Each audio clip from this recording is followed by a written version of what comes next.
Yep. Well, what I'm hearing is people are moving on. They want to hear policies that are going to make their lives better.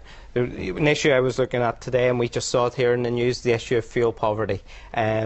Heating prices are going up, oil prices are going up, gas prices are going up. The Green Party is the only party with a plan on how we tackle that. Did anything that you saw tonight in the debate between 9 o'clock and 10 resonate with you and the policies of your party?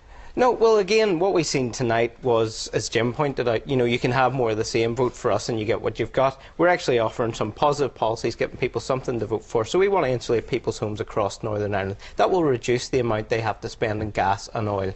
We've got a programme for long-term moving away from our dependence on imported fuel. We currently spend $2 billion in Northern Ireland on imported energy. When we can create energy here in Northern Ireland, create jobs while we're doing it, and help people in their homes reduce their bills. Henry Riley, how relevant? That will have to change. And the smaller parties would surely suffer, Stephen Agnew, if there were less seats. Well, I'm not interested in devising a system to suit my party. I'm interested in devising a system for the best results for Northern Ireland, and if that means reducing the seats, and we believe it does mean reducing the number of seats, that's what we'll do. And it reduces your opportunity.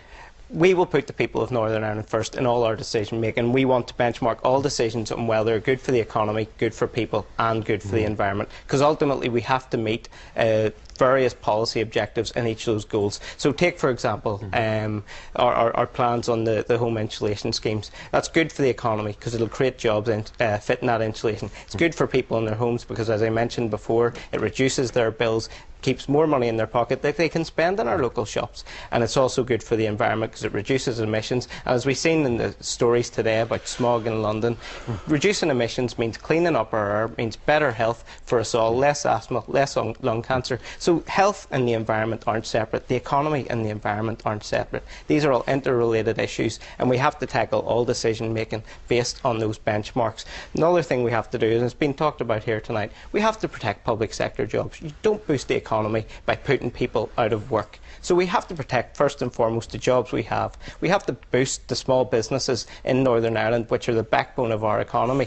Instead of constantly running out saying, could companies come in, this corporation tax cut that's being muted, we're talking about giving massive subsidy to the likes of the big supermarkets, the banks, when our small businesses need our support. That's where we should be focusing our resources, protecting our public services, growing our small businesses, investing in our town centres. I don't know where the Greens have been for the last number of years, because it's your policies that are actually cramping small businesses.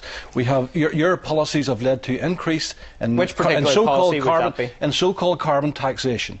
You can't claim to be a Green. You can claim when you're out in the ground that you're part of this global movement. Now, if you're part of this global movement, you're part of the movement that has brought increased poverty, fuel poverty, for people who are trying to live from day to day. It is energy efficiency. You have brought about carbon bills. Taxes, which are currently running at 14%. The Conservative Party brought in carbon taxes. Gas today we had a at carbon 43% higher. 43% higher than it should be. One of the reasons is because your Green colleagues around the globe inhibit exploration, Henry, on the basis that is... With all due respect, Henry, no, oil and gas prices, are part of the problem. Oil and gas prices are going up because the resources are running out. No, they're not running out. They're not running out. Of course they're running out. They're a finite resource. The more we use, they run out. Saskatchewan and Canada, there's enough oil to last for 1,000 years at current usage. Absolutely. And what did your party? It's the Green itself. Movement in Canada, it's the Green Movement in Alaska, it's the Green Movement all over the world that is inhibiting the exploration that we need. Gentlemen, and we can't just move from carbon fuels over within a matter of days. So you are actually part of the problem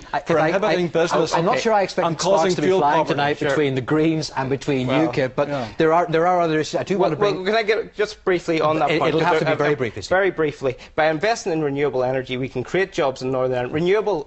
The assembly of wind turbines is keeping Harland and Wolff in business. We have the engineering skills in Northern Ireland to create jobs, to create the new technologies we need to move into a low-carbon economy. Stephen and Henry, you have agreed to disagree on that particular point, but there was, before that, an outbreak almost of agreement, because some of the points that Jim Allister was making, you were agreeing with them, so too were you, Henry, and you too, Eamon McCann. What exactly? Parties there?